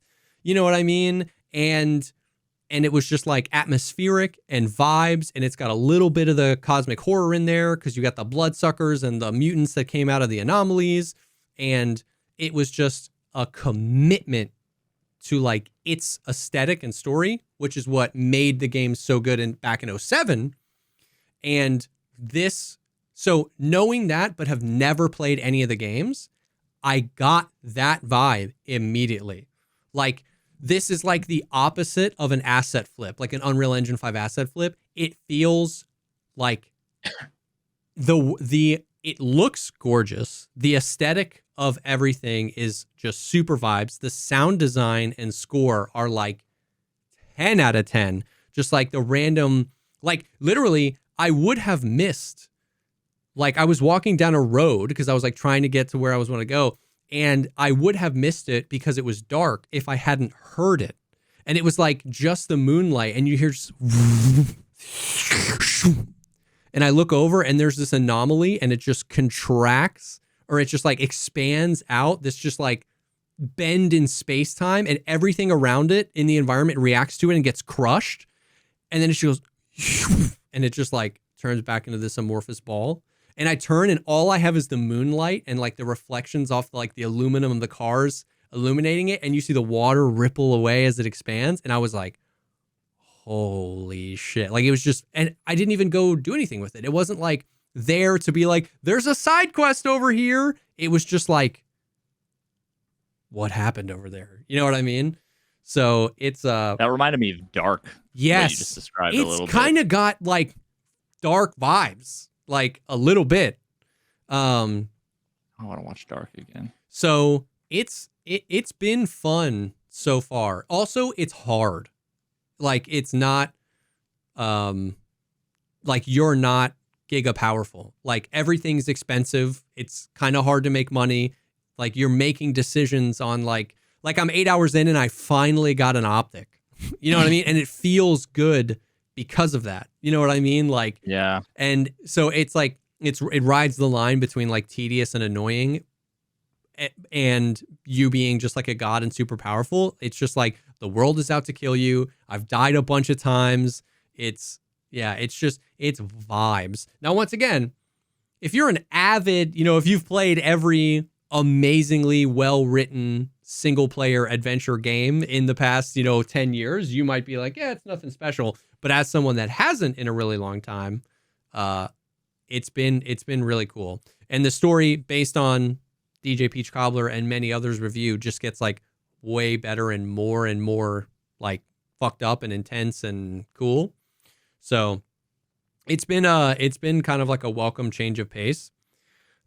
Also, if I hadn't been on Twitter yesterday, I would have had no idea anybody was having issues. I went on Twitter and it was like the floodgates opened on like the gaming industry is horrible. Stalker runs like shit. It's so buggy. I can't believe this. Another game. I had a flawless playthrough yesterday. 5 hours. I saw a NPC floating and I turned around and when I turned back, he was on the ground. Like that was the only bug I experienced. So Bethesda vibes. Yeah. Yeah, when a game has a death counter in the menu by default, it's kind of hardcore. Yeah, every time you die, it adds to the counter so you can kind of gauge how many times you've died in your playthrough. It's also really customizable. Like at first, I was like, there's too much like HUD. There's like the little bars that increase the more someone's paying attention to you, and when they fill, they see you, and there's like a crosshair. And I played for a few hours and I was like, and Chad was like, just turn that off. And you went in the menu and like everything, you can turn off the compass, map objectives, your health, the reticle, the hit sounds, and I was like, ooh, so I kind of stripped it way back and I was like, this is sick. And then so it's been really fun for me so far. And second, what I'm so excited for is the playground for the modders. Because like, I don't know if you know much about what Stalker Anomaly or what Stalker Gamma is, but at one point, GSC Game World was like, we're closing. Like, this was like in 2012 or 15 or something. They were like, we're done. And they handed to the mod community everything, like the game. And they were like, you can make and distribute. So like, if you go on Steam, Stalker's like $5. But if you go to like Stalker Anomaly's website, you can download Anomaly for free. You don't have to have it. Like they were like, you can distribute whatever you want to. And so Anomaly is a mod pack where they took assets from all 3 of the original games, added a bunch of weapons, took all the maps and made it a huge open world, and then set this like survival game in this whole thing. And so the modding community and Stalker, as a result, Stalker 2 only exists because the modding community basically kept interest in the game alive for so long that when GSC kind of like, so their relationship with them is very good. So like there's already mods for it, but in the next year or so, there are going to be some like I'm sure there's going to be like PvP servers, like the kind of true Tarkov open world, scrappy fights. Not everyone's got an LPVO. Like, you know what I mean? I've been using iron sights all day. So I was walking around and I was like, this is the perfect sandbox for like a modern, highly modded game. Because like people are still playing DayZ. People are still playing Stalker Anomaly. People are still playing Arma 3. Like that's crazy to me. There hasn't been a game so open to modding. And so this was made in Unreal Engine 5. It looks gorgeous. And they've just like handed it to the modding community. It's cool because it's got the, you know how like every open world game now always talks about how like our AI, they have lives and loves and interests and SAT scores and all that kind of stuff. They all wish they were Red Dead Redemption. Yes. So Stalker was one of the first games to do that back in the day. Like back in 2007 when Stalker came out, they had their system is called AI Life. And I forget exactly how they all had their own credit score. And yeah, I forget like how it worked. But there was a bubble around you where it would cull in the AI doing what they were doing, but separate outside of you, it kept the AI and what they were all doing like on the server. So it was like the game knew where all the AI was and what they were doing at any given time.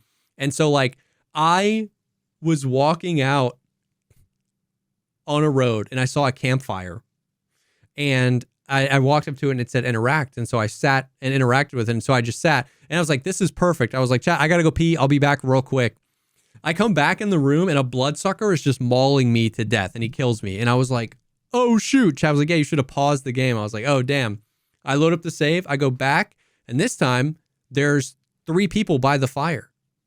Like one's playing the guitar and I was like, oh, what's up, dudes? And then bullets crack and a whole bandit camp just like roll up to me. And I was like, oh, shoot. And they just start fighting each other. Just completely independent of anything I was doing. And I like shot at a bunch of them and just ran away. The amount of times I've like ran up on 2 factions just fighting. I got an achievement for, I heard a bunch of shots. I ran up. I killed 1 person. And then I got an achievement, a Steam achievement for kill a faction immediately after they won a battle with another faction. And I went in and there were 12 dead bodies. And I just looted them all. I was like, hell yeah. Just randomly. So it actually does feel pretty Red Dead Redemption-y, pretty like the world is kind of doing its own thing.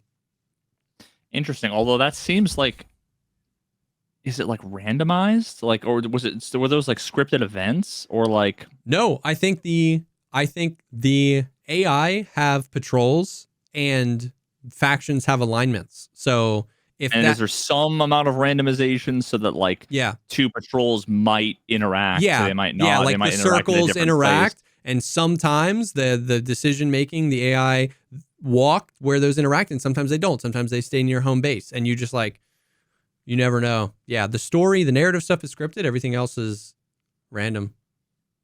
Are there like cutscenes or? Mm-hmm. Yeah, when you're doing the main story, which there's tons of side quests. A whole big part of the game is anomaly hunting, which is you find these places where space and time bend, and you basically have to solve these puzzles where you have to go collect the anomaly. The anomaly, Puzzles? yeah, not like that though, not real puzzles, but the anomalies give you some sort of buff or debuff. Like I found a few that like constantly, very slowly irradiated me, but then gave me like protection to heat and this.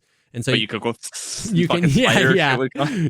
artifacts. Yeah. You can keep them or you can sell them for good money. So a lot of people just like forget the base story and they go hunting like for the best artifacts. There's tons of side quests to make money. DJ Peach Cobbler called out a few like crazy random spots he found just exploring the map. You can do the main story, which is like pretty narrative driven. There's cutscenes, there's choice, you know, do you turn it into this faction or that faction? And those actually have some pretty interesting consequences.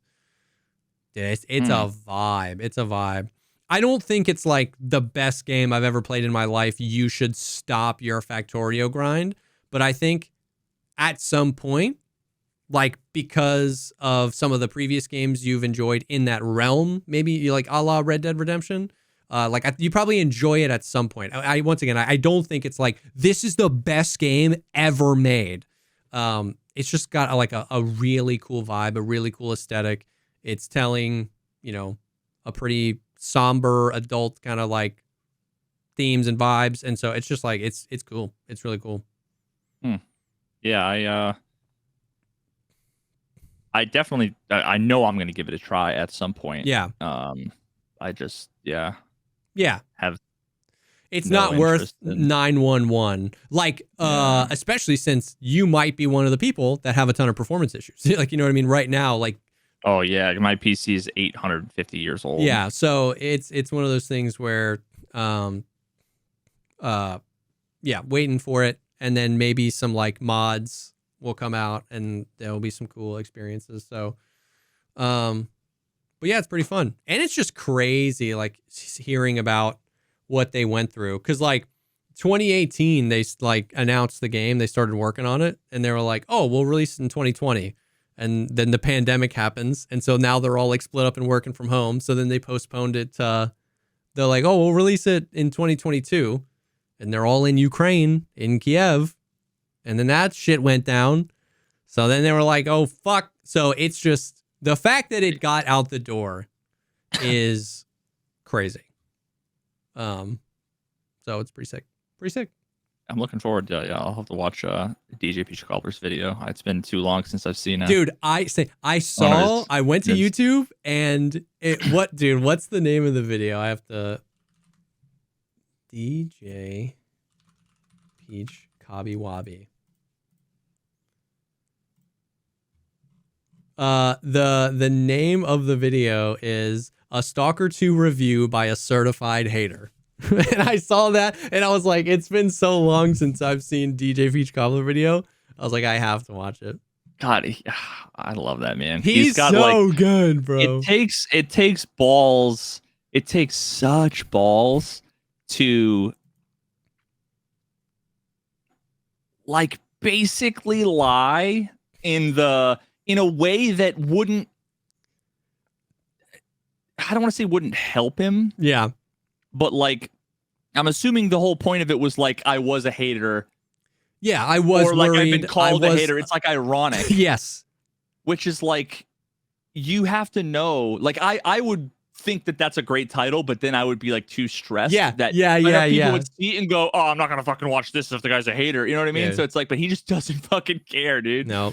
Oh god. And I went on like a binge. I watched a few of his, like all he posts now is like history, the fall of the Aztec, like the Greek, Roman shit. stuff, and I watched it, and it is like some crazy bastard child of an actual like doctorate level history thesis and like Gen Z brain rot. Yeah, it's crazy. Like if I was like a high school history teacher, I would play these videos and test people because they would learn more in this and be way more entertained. Oh man. That's awesome. Yeah. He's the best. He's the best. So any other gaming news you're excited about?